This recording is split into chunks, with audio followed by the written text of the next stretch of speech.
আসসালামু আলাইকুম এভরিওয়ান। সকাল সকাল কবুতর আর মুরগিকে আমি খাবার দিতে এসেছি। বারান্দায় এসে দেখি আমার বড় মুরগিটা অনেক শব্দ করছে ডিম পাড়ার জন্য, কারণ এটা সকাল দিকেই ডিম পাড়ে।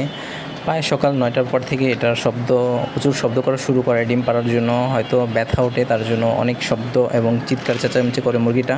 এরপর আমি কবুতরের বাচ্চা দুটোকে খাবার দিয়ে দেই।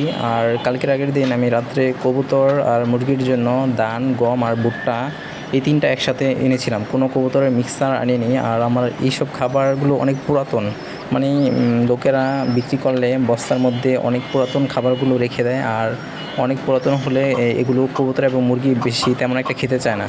কিন্তু কবুতরের মিক্সার খাবারগুলো সেগুলো আবার অনেক ফ্রেশ।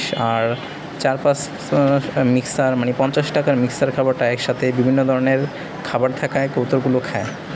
তো এরকম ভুল আর করা যাবে না, কারণ নতুন এবং ফ্রেশ খাবারগুলোই কবুতর মুরগি খুব পছন্দ করে। এরপর আমি হসপিটালে চলে যাই। সেখানে দীর্ঘ 5 থেকে 6 ঘন্টার পর বাসে করে ফিরে এসে দেখি কবুতর এবং মুরগি অনেক নোংরা করে রাখছে।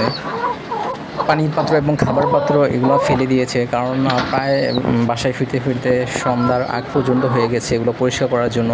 এসে দেখি আমার খাঁচার মধ্যে একটা মুরগি ডিম পেড়ে বসে আছে। ডিমটাতে প্রচুর ময়লা লেগে আছে, কারণ মুরগিটা খাবার না পেয়ে ডিমটা পাড়িয়ে একদম ময়লা লাগিয়ে দিয়েছে। তো এরপর আমি বাসায় এসে এই সবগুলো ময়লা পরিষ্কার করি। আমার এত ময়লা হয় না কখনো, কারণ আজকে লেট হয়ে গেছে বাসায় আস্তে আস্তে, তার জন্য অনেক ময়লা জমে আছে। এরপর আমি এই বক্সটার মধ্যে গম আলাদা কিনে রেখেছিলাম, সেটা কবুতর বাচ্চাগুলোকে খেতে দেয়, কারণ বাচ্চাগুলো অনেক ক্ষুধার্ত ছিল।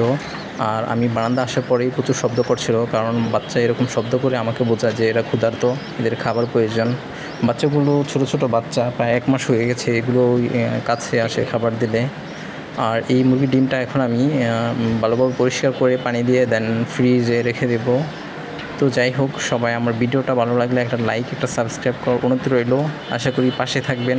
আর একটা কথা, কালকে একজন কমেন্টে বলেছিল যে বড় মুরগি এগুলো 4 থেকে 5 মাস ডিম পাড়ে, কিন্তু এগুলো কুচে বসে না বা এগুলো দ্বারা বাচ্চা ফোটানো যায় না। আসলে তিনি ঠিকই বলেছেন যে এগুলো কুচে বা বাসে না, কিন্তু এগুলো থেকে বাচ্চা ফোটানো যায়, তবে কৃত্রিমভাবে, মানে মোরগের স্পাম মুরগির আর মধ্যে কিছুর মাধ্যমে রেখে দেন স্পাম থেকে বাচ্চা বা বীজ ডিম এরকম পাওয়া গেলেও যেতে পারে।